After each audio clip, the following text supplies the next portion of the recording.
Good morning and welcome back to Talking Business with Dr. Sandra. Today we continue our enlightening series on the 50 things they may have forgotten to mention in business school. And today we consider another 10 of these essential points. Again, I want to thank you for your interaction on our Facebook page, Talking Business with Dr. Sandra, and also on our YouTube channel, Above or Beyond Management Consulting. Keep the questions coming, keep the feedback coming. I really enjoy the interaction. So let's get right to it. So we are at number 31, and number 31 is be an expert in your field. Be an expert in your field. Now, to be recognized as an expert in your field goes way beyond surface level knowledge. This includes you taking part in writing articles, writing blogs, attending conferences, and basically educating yourself about every single thing in your industry. You need to know what the latest trends are, what the technological improvements and advancements are that's happening in your industry, and as they impact your business and the businesses that are adjacent to your industry as well. You want to use your expertise in a way that you build your personal brand. Personal branding is so important. Yes, you're building the company brand, but you also have to pay attention to your own personal brand. And this really resonates with you being somebody who is authentic or seen as being authentic, and somebody who is an authority in the field. And this not only elevates your stature in the industry, but it also opens doors for new opportunities for you. Last week, I actually was listening to a webinar by Professor Scott Galloway of NYU, and he was talking about persons whose focus is to be an influencer on social media. And he made a very, very important point that you don't set out to become an influencer. You become known for something in the real world. You become an expert in something in the real world. And then it is that you possibly may be seen as an influencer. So my question to you then is, what will you become known for? What do you want persons to know you for? I share an example with you. When Cheryl was at Facebook as COO, that's Cheryl Sandberg, she utilized her expertise in technology in the tech industry and was a leading voice, writing articles, writing books, which had a significant influence on policy at a global scale. And that's an example of somebody using their expertise, and there are so many other examples. So I want you to take some time to think about what you want to become known for and start building that platform. Number 32, protect your ideas. Your ideas are very, very important, and you want to ensure that you utilize all the legal tools that are available to you to protect your ideas. And this includes making sure that you have patents, you have copyrights for your creative work, your names, your trademarks, and so on, that protect your brand identity so that others will not be able to use it. And if they do, you actually have recourse.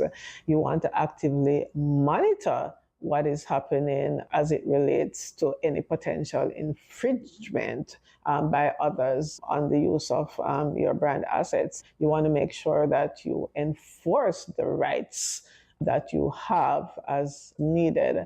And this protects not only your business, but also the integrity the integrity of your brand.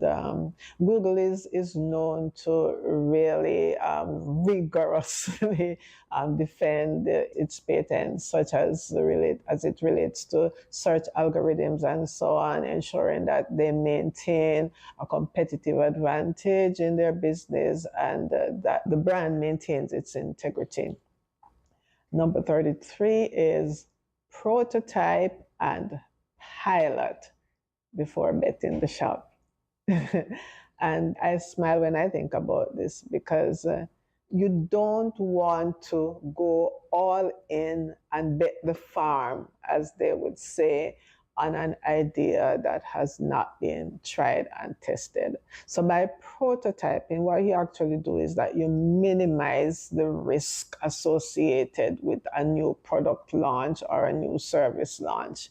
And this step is very crucial because you have the ability to get real-time feedback from customers and potential customers before you actually start mass marketing and incurring more costs and going after larger market segments. The pilots are important because they provide a test bed, if you wish, a test bed, if you will, to gauge the market's response, and you are able to adapt your strategy based on tangible data points. What are they saying? How are people feeling about it? And then you can guide full scale launch in a more meaningful way. And you're not just guessing, you're working with real data. A good example is Dropbox. Before they rolled out full scale, they actually test their product with using demo videos that they sent to potential users and have them give feedback on this before they actually went ahead and did full scale rollout and secured, a lot of money. That was before securing lots of funding. They actually had real data on how the product was being served and who the product was serving and how people actually felt about it. So you want to test. And I know there is a tendency to want to go fast and go hard. I understand that, but it's important that we are sure before we bet the farm. Number 34, discipline. Discipline.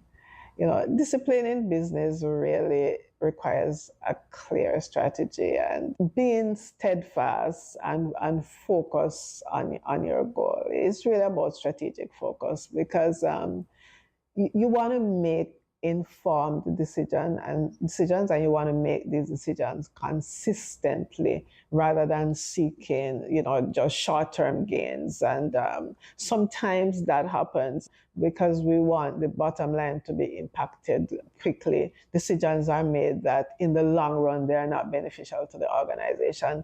And as business leaders, as entrepreneurs, as aspiring entrepreneurs, you want to be certain that you are being disciplined, you are following that strategic roadmap that you designed. And you also want to instill discipline in your team so that they can focus and foster a culture of performance, a culture of excellence and reliability, which is crucial to the business in the long run. Jeff Bezos is very well known, for focusing on discipline at Amazon, ensuring that success is something that everybody is focused on. There's rigorous discipline in implementing business strategies and customer-centric processes. It's not a situation where, you're doing something today and you take your eyes off the ball. It's a consistent focus because it's very easy to drift. It's very easy to drift away from your goals, drift away from, what your true intentions are. And you end up in a place I would want to call maybe the land of mediocrity, or whatever else you want to call it. And that's not what we want. So you definitely want to be disciplined. Number 35, attention to details. it's good to be able to see the big picture and understand the big picture, but we cannot succeed unless we can pay attention to the details. In this very competitive market, attention to details in product quality, in customer service, and how users experience our brand, experience our products and services, and distinguish them from other brands and other services. Differentiating is very important, and it takes paying attention to details to be able to do that. Apple, for example, I like to go back to Apple as an example when we talk about branding and paying attention to details. Their meticulous attention to design, and their user interface details have really set them apart in the technology sector. And this has contributed significantly to the brand's loyalty. I mean, Apple users have been basically fanatical about the Apple brand, and there is good reason for it. Apple pays attention to the details. Number 36, balance is necessary. Yes, balance is necessary. What's the point in being successful or being rich and dead, or being successful and rich and sick? Nobody wins. There's a saying that you can't kill yourself for yourself. And achieving balance involves addressing your well being, and not just your own well being, but the well being of your people, the team around you, your family members. And this includes, I would say, promoting mental health, physical well-being, and work-life integration. Studies have shown, that persons who focus on and make sure that in their organization there is a balance between work and personal life, that the employees are more satisfied and the bottom line is positively impacted as well. Richard Branson, one of my favorite entrepreneurs, is well known for focusing on work-life balance, making sure that fun is involved. So within the Virgin Group, he encourages employees to take vacation. He encourages them to spend time on personal growth, to spend time with their families. And he believes that this drives company success. And the good thing is that he actually leads from the front. He is not the type of CEO who does not walk the talk. He leads by example. He's always having fun. He's all over the place doing interesting things and doing fun things. Number 37, perfection is a flaw. Yes, it is actually the enemy of excellence. So striving for perfection can really stifle creativity if you think about it. You spend so much time striving for perfection that it stifles the creativity of the entire team, and it delays your launch, whether it's a product or a service. So I say focus on innovation and continuous improvement instead of perfection. Adopting a very iterative approach allows for ongoing refinement on user feedback rather than waiting for that perfect vision. Actually, it was the founder of LinkedIn, Reid Hoffman, who actually said that if you're not embarrassed by your first version of a product or service, then maybe you waited too long to launch. Just think about that for a second. If at first you're not embarrassed by the first thing that you put out there, then maybe you waited too long to launch. It's kind of funny, but I think that the message is clear. And number 38, Don't be stupid. Yeah. You must be tolerant of what I call calculated risk, but do not take uncalculated risk. Business is not a gamble. I know non entrepreneurs see entrepreneurs as gamblers, but we're not gamblers. We actually take very calculated risk. And the same way you would not bet your entire life savings or bet your mortgage or your rent money on a lottery ticket, then when we talk about taking calculated business risk, what we're talking about is the fact that we have conducted thorough market and financial analysis to understand the risks that are involved in the business. It is very important because this helps us to make more informed decisions that are bold, but not reckless. It's not the same thing. Being bold is not reckless. And sometimes, depending on your personality type, if you move quickly, persons may feel that you're being reckless. But maybe you actually have done the thinking and you have done the deep dive and you have done the research. And maybe you probably just do it a little faster than others do it. But it's very important that we make decisions based on facts, based on logic, and we are not making decisions on a whim, right? There is one person who I want to use as an example when it comes to risk taking, and this is Elon Musk. And I want to look at his SpaceX project where he took some calculated risk in developing a reusable rocket.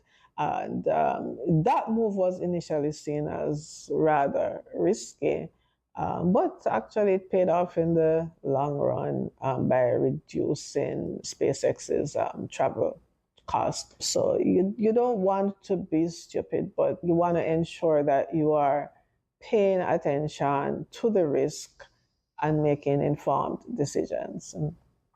Number 39, take 100% responsibility for your outcomes. Yes, a lot of people want to be their own boss, but they want to own the successes, but not the failures. Many times things go wrong. Things don't go the way we would necessarily want them to go.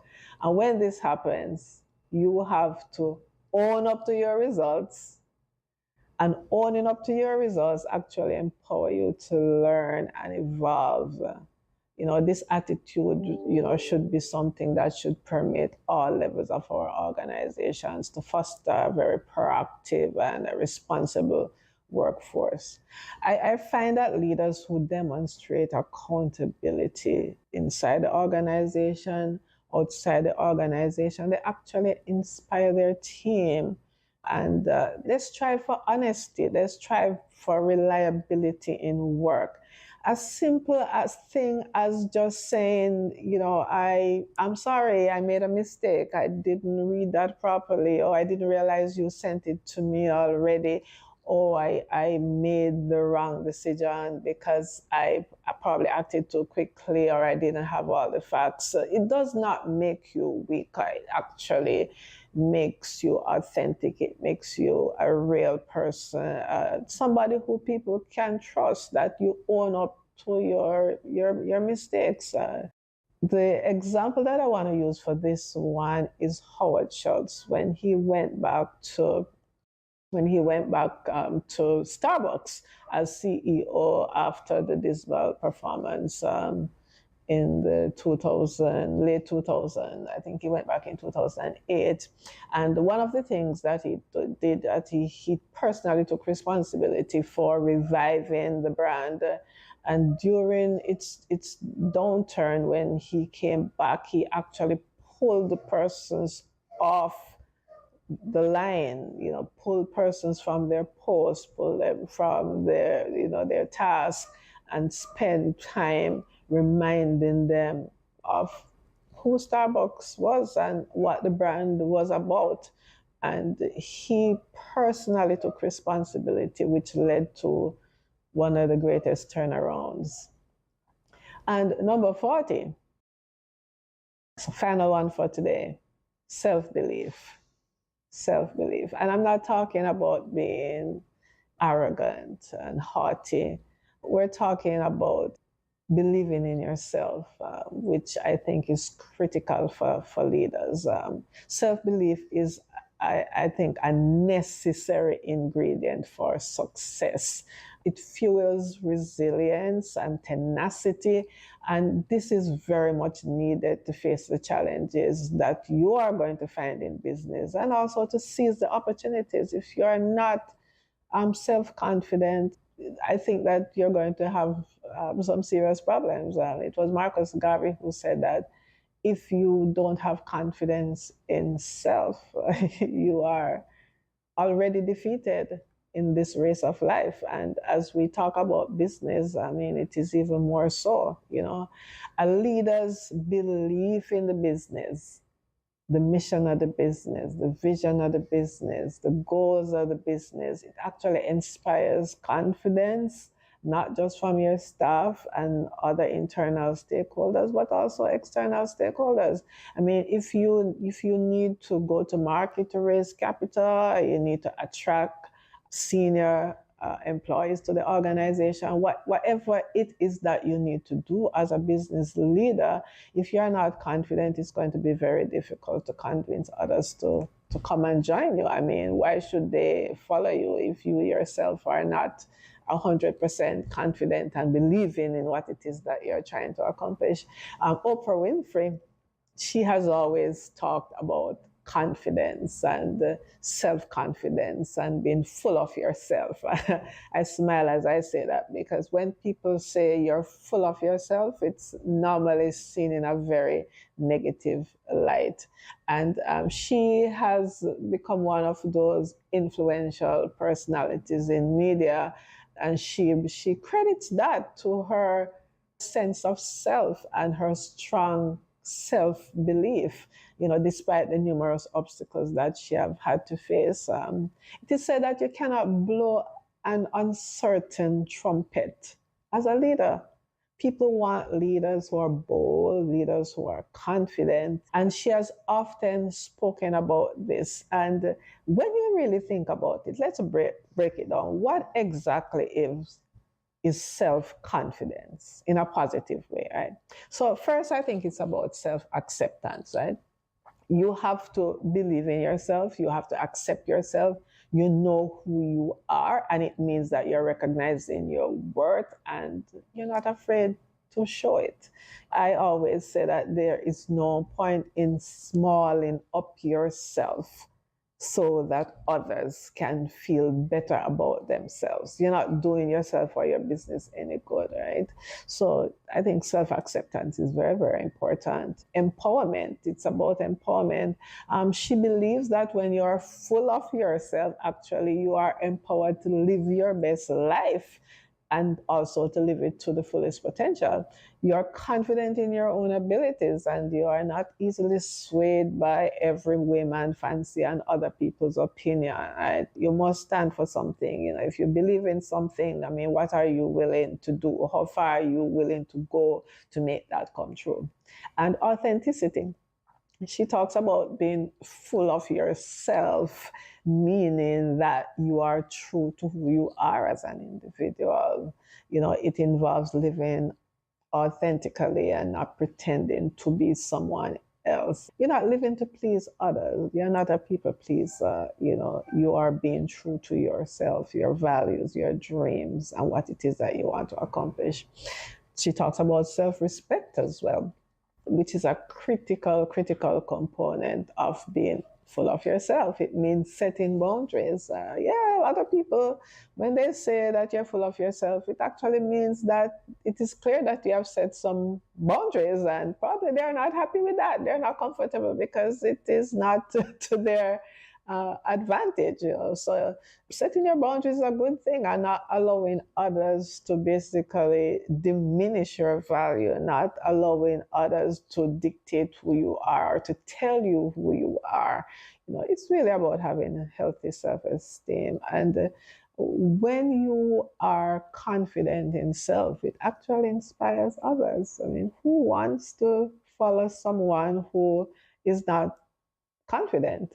When you are full of yourself, I would say in a healthy way, you inspire others. You really inspire others to do the same. For them also, in a healthy way, to be full of themselves. She also mentions that being full of yourself can really lead to positive changes, not just in your own life, but in the lives of the people around you. And in one of her favorite quotes, which I will quote, she said, "You have to be full of yourself to thrive in life." Yeah, you have to be full of yourself to thrive in life. If that were not the case, then everybody would be successful. Everybody wants to be successful. And I think in general, this really encapsulates her belief that self fulfillment and confidence are vital, vital, vital to achieving success and happiness, not just in life, but in business. So, those are the 10 points for today. Thank you again for joining me for this another segment of Talking Business with Dr. Sandra.